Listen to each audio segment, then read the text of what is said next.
The third movement is an extremely poignant, beautiful movement. The brasses don't play at all. No horns, no trumpets, no trombones, no tuba, and no percussion.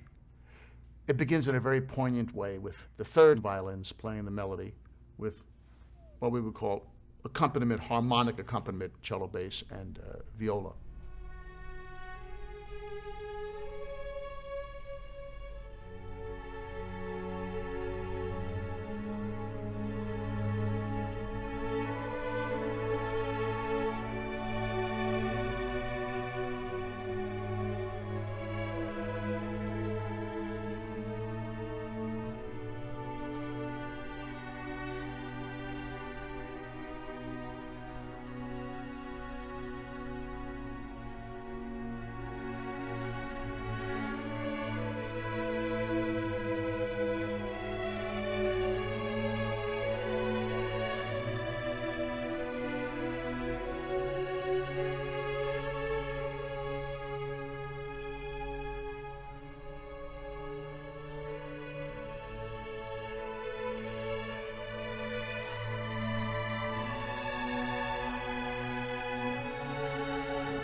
The melody is very long.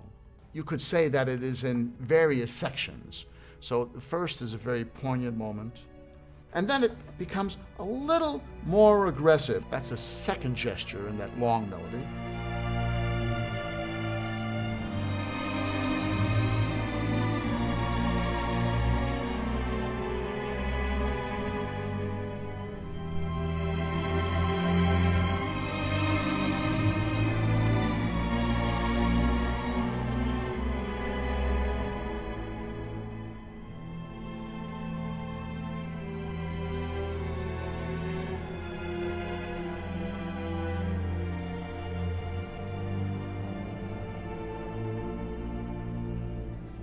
And then the third gesture is when the first violins come in.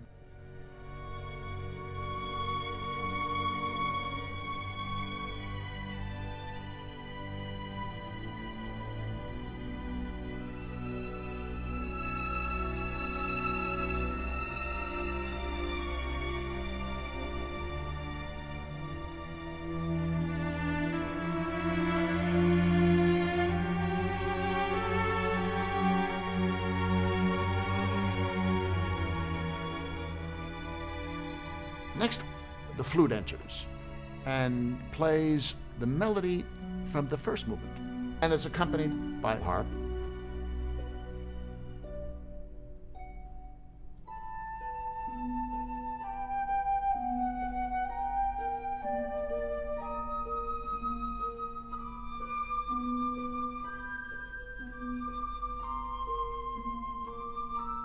The second flute joins in.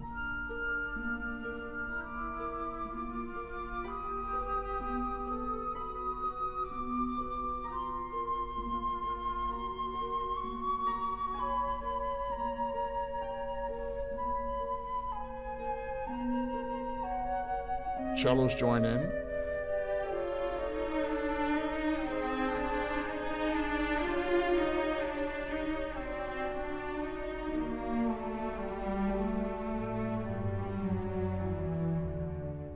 And then what he does is, remember, if I played you the beginning of the whole movement.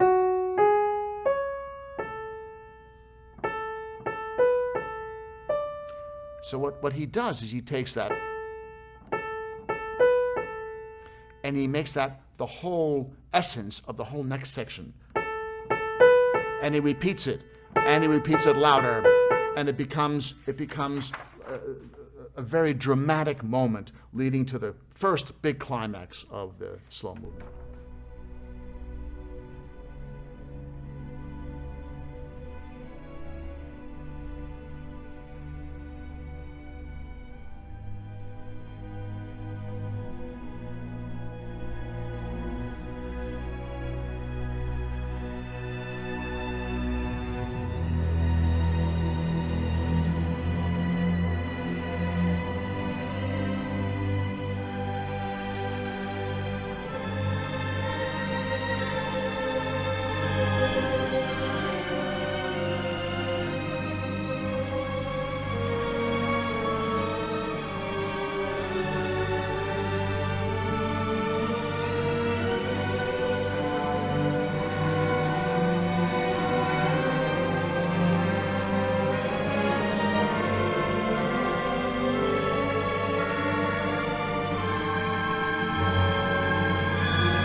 Next, we have the third theme.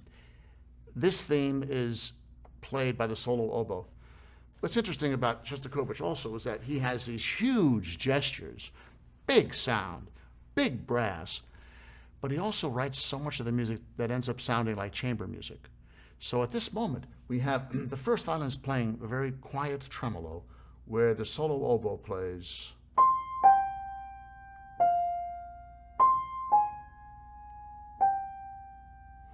A very poignant melody, one of the most beautiful, important solos in the oboe repertoire. Then the clarinet joins in using that same gesture that I mentioned before. And then, after a little chorale by the strings, the flute plays the same solo that the oboe played. And then the clarinets come in playing that same material that we've heard so many times with the bassoons from theme 1.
Finally, we get a big unison, a big sounding together of all the violins, and this is the climax of this whole section.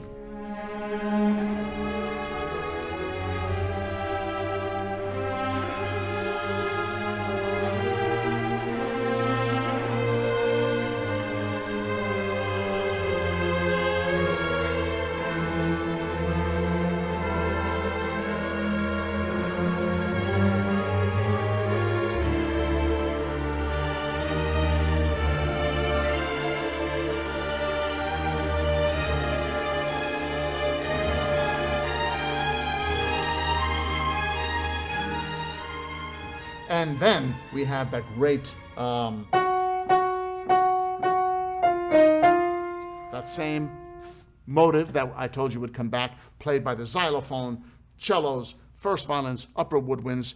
It's just incredible. It builds and builds, and then you hear this extremely loud tremolo. So tremolos up to now we've always heard as being soft. Here they're playing loud, the clarinets are playing away, and the melody of the flute, that beautiful melody, becomes an aggressive melody played loudly by the cellos. The double basses play a single note to emphasize every downbeat.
And it finally comes to getting softer when the second violins come back in with their that we heard earlier, and it is so gorgeous.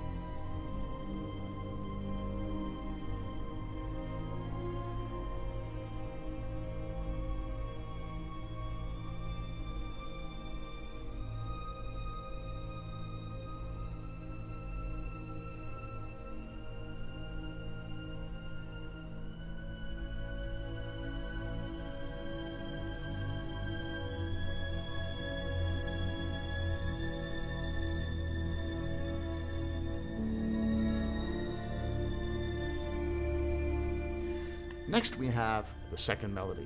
Now it's being played by the second violins, accompanied by the harp.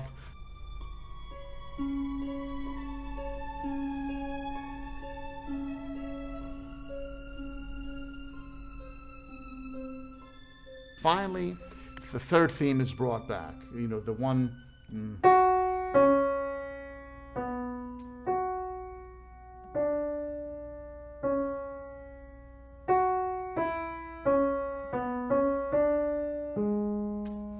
But the orchestration now is very interesting. He uses the celesta and the harp, but the harp isn't playing regular notes. She's playing harmonics, and it's a completely different color. It actually sounds an octave higher by the way she plucks the string. And the combination of that, the harmonics in the harp and the celesta, is quite remarkable. And that's how the movement ends.